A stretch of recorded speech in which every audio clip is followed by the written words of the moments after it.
আসসালামু আলাইকুম ভিউয়ার্স। স্যামসাংয়ের M02s একটি ফোন নিয়ে কয়েকদিন আগে আমি একটু সামান্য লজ্জায় পড়ে গিয়েছিলাম। তো সেই বিষয়টি আজকের ভিডিওতে তুলে ধরব। তার আগে দেখে নিচ্ছি এই ফোনটি ব্যাটারিটি একটু লো রয়েছে, তবে এই ফোনটি অন হওয়ার মতো, বাট ফোনটি অন হচ্ছে না। এ ধরনের ফোন কিন্তু আমরা অনেক সময় পেয়ে থাকি। আর এই ফোনটি দিয়েছেন আমাদের একজন টেকনিশিয়ান ভাই, তো ফোনটি অন হচ্ছিল না। মূল পয়েন্ট হচ্ছে এই ফোনটি আমি সেম একই একটি ফোন পেয়েছিলাম, সেই ফোনটিতে আমি সিপিইউ রিভল করে ফোনটি রান করে দিয়েছিলাম। আপনারা জানেন যে এই ফোনগুলোতে যে সিপিইউ ইস্যু রয়েছে, সেই ইস্যুগুলোর জন্য এই ফোনগুলো রান হয় না, হঠাৎ করে অফ হয়ে যায় বা বিভিন্ন সমস্যা দেয় এই ফোনগুলো। তো স্যামসাং M02s যদি হঠাৎ করে বন্ধ হয়ে যায় অথবা হ্যাং লোগোতে এসে দাঁড়িয়ে থাকে, আর সেই ফোনগুলো যদি কোনো ধরনের অ্যাবনর্মাল সেন্স অথবা কোনো লিকুইড ড্যামেজ বা ফিজিক্যাল কোনো ড্যামেজ, যেমন হাত থেকে পড়ে যাওয়া, ভেঙে চলে যাওয়া, এরকম কোনো কিছু না থাকে, তাহলে সাধারণত আমরা দেখতে পাই যে সিপিইউ ইস্যু থাকে, সিপিইউ রিভল করে ফোনগুলো কমপ্লিট করা যায়।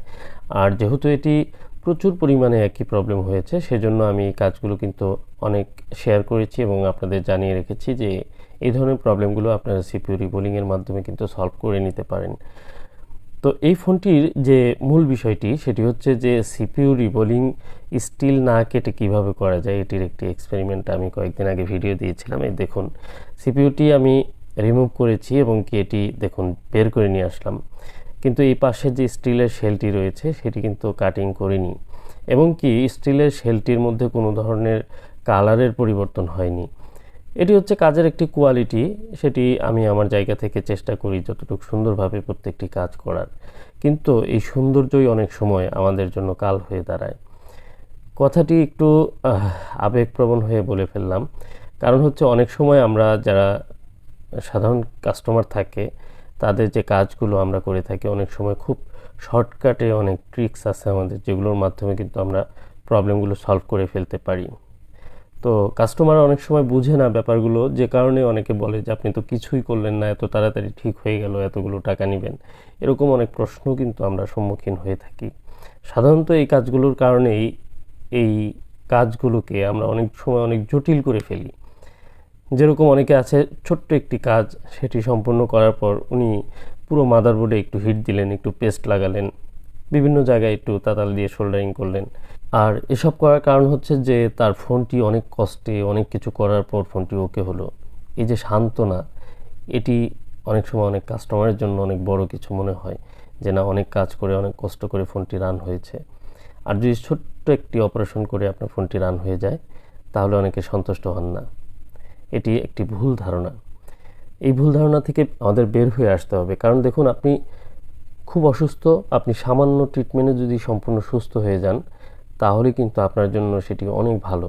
আর আপনাকে যদি বলা হয় যে আপনার 1 সপ্তাহ আইসিইউতে থাকতে হবে, আপনার এই থেরাপি নিতে হবে, ওই থেরাপি নিতে হবে, এটা সেটা করতে হবে, আপনার এই কাটাছেঁড়া করতে হবে, এগুলো শুনে অনেক পেশেন্ট কিন্তু ভয় পেয়ে যান, সেগুলো কিন্তু করতে চান না। তিনি চান যে সার্জারি না করে কিভাবে খুব সহজে সুস্থ হওয়া যায়। কিন্তু আপনার মোবাইলের ক্ষেত্রে আপনি সেটা কিন্তু কখনো ভাবেন না।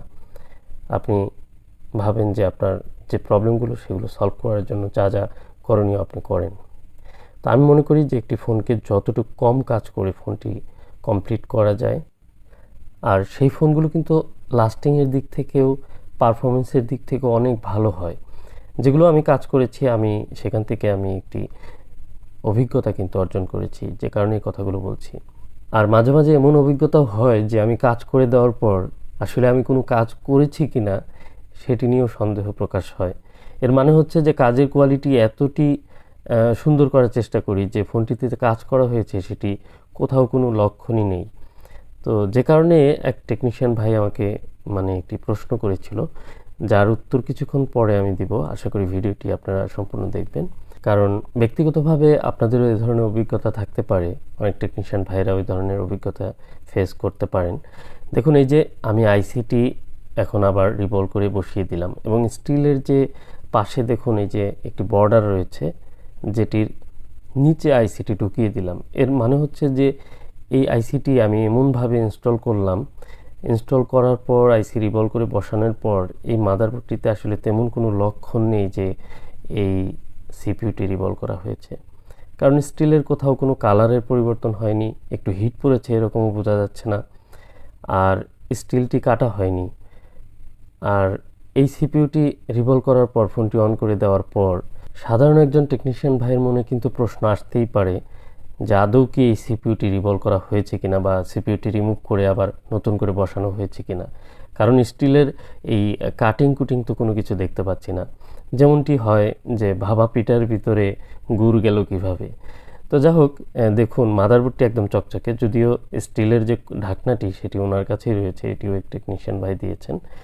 তো কাজের কোয়ালিটি ভালো করে অনেক সময় বিপদে পড়তে হয়, সেই বিষয়টি অনেক সময় আমরা লক্ষ্য করে দেখা যায় যে ফোনগুলো নিয়ে আমরা অনেক সময় সমস্যায় পড়ি।